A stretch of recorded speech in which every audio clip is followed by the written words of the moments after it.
Friends, मैं हूं सनी शर्मा और स्वागत करता हूं आपका आपके अपने चैनल सोच पर प्रहार में। जैसे कि आप सब लोग जानते हैं कि इस चैनल पर हम बात करते हैं लीगल एजुकेशन की। आज का हमारा टॉपिक बहुत ही इंपॉर्टेंट है दोस्तों। आज हम बात करने वाले हैं डॉक्टर्स की और नर्सेज की, यानी कि मेडिकल स्टाफ की। जैसे कि आप सब लोग जानते हैं कि इस समय पूरे देश में कोरोना वायरस चल रहा है और डॉक्टर्स और नर्सिंग स्टाफ, मेडिकल स्टाफ जी जान से लोगों की सेवा करने में जुटे हुए हैं और अपनी तरफ से पूरी मेहनत कर रहे हैं, सबको सहयोग और सहायता दे रहे हैं।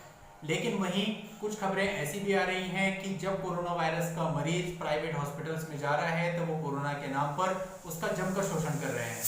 15 से 20 लाख तक का बिल भी उसको दिया जा रहा है। मैंने खुद उन बिल्स की रिसिप्ट कई बार देखी है।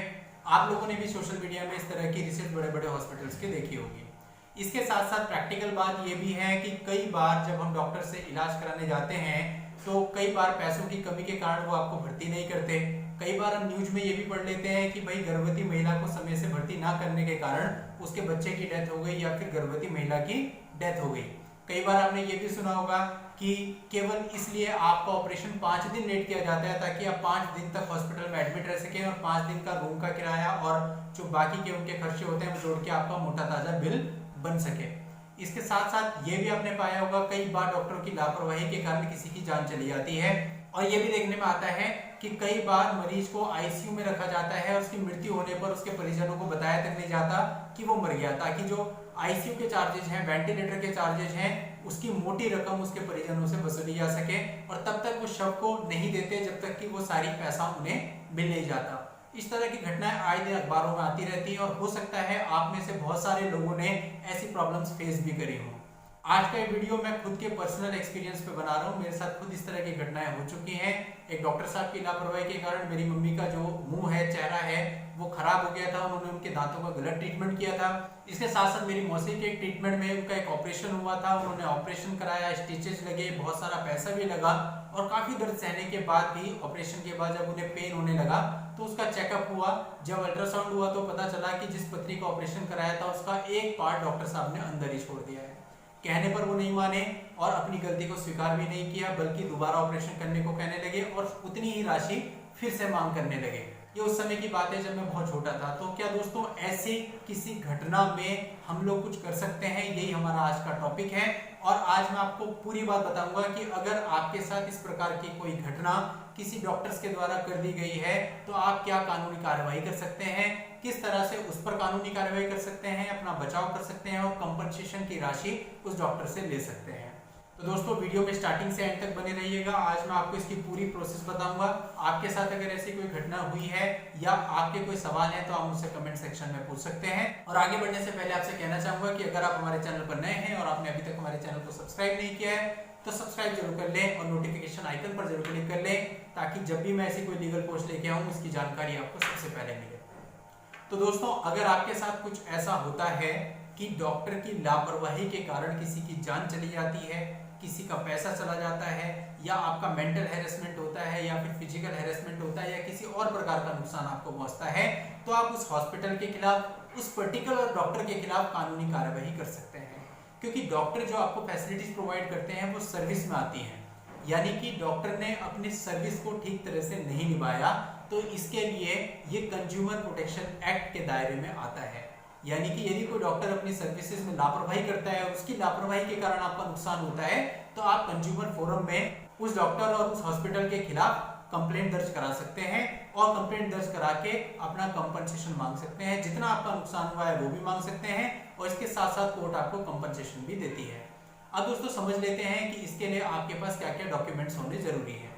तो सबसे पहली बात, जिस भी हॉस्पिटल में आप जाते हैं वहां पे आपने जो भी कंसल्टेशन फीस दी है या जो भी इलाज कराए हैं, टेस्ट कराया है या किसी भी तरह की आपने दवाइयां खरीदी हैं या और एक्सपेंसेस किए हैं, उनकी ओरिजिनल रिसिप्ट्स आपके पास होनी जरूरी है। अगर आपके पास ओरिजिनल रिसिप्ट्स नहीं है तो आप कुछ नहीं कर सकते हैं। तो पहला पॉइंट तो यही कि जिस भी डॉक्टर या हॉस्पिटल के खिलाफ आप जा रहे हैं वहां के ओरिजिनल बिल्स आपके पास होने चाहिए।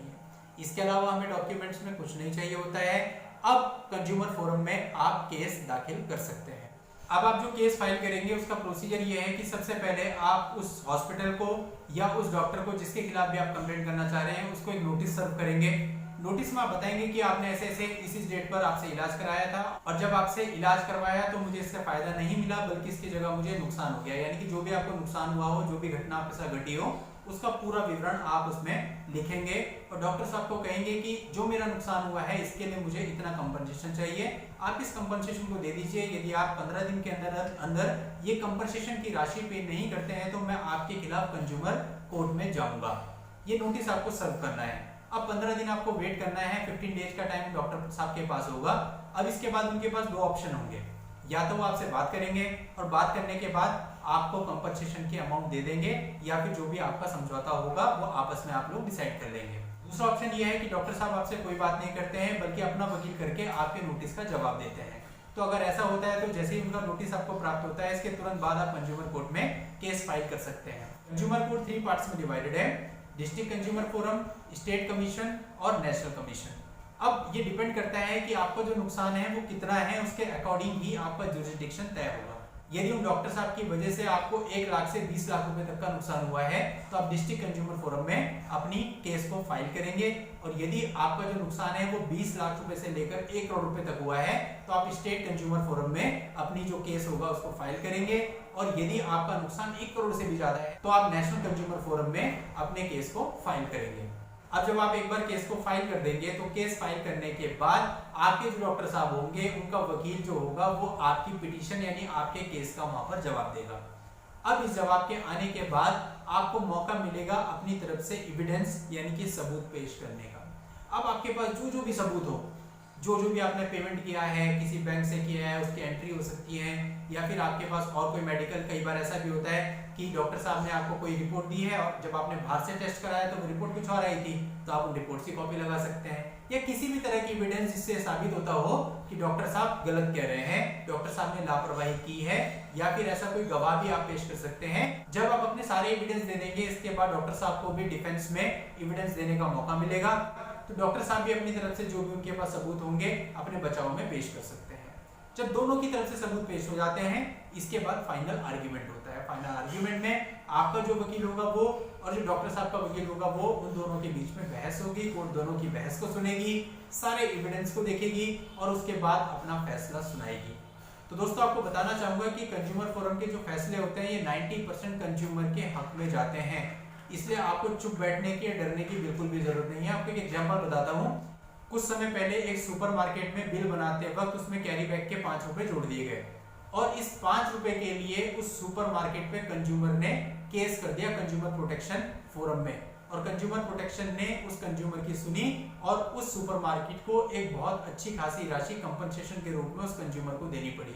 अब आप सोचिए जब वो व्यक्ति 5 रुपए के लिए कंज्यूमर कोर्ट में जा सकता है, अगर किसी के साथ इतनी बड़ी घटना हो जाए, कई बार मौत तक हो जाती है, कई बार और दुखद घटना हो जाती है, तो ऐसे केस में आपको भी चुप नहीं बैठना चाहिए बल्कि कंज्यूमर फोरम का रास्ता देखना चाहिए, और अगर किसी डॉक्टर ने या मेडिकल स्टाफ ने आपके साथ गलत किया है तो उसको सबक सिखाना चाहिए ताकि फ्यूचर में किसी और के साथ वो ऐसा करने की हिम्मत ना करे, और साथ ही साथ उससे जो भी आप टॉर्चर हुए हैं डट कर मुकाबला करना है और उतना जुर्माना वसूल करना है, उतना कंपनसेशन वसूल करना है। तो फ्रेंड्स उम्मीद करता हूँ आपको पूरी बात समझ में आ गई होगी, और फिर भी कोई कंफ्यूजन होता है तो आप मुझसे पूछ सकते हैं। अगर आपको वीडियो पसंद आया हो तो इस वीडियो को लाइक कर दीजिए और आगे शेयर कर दीजिए। Thank you for watching.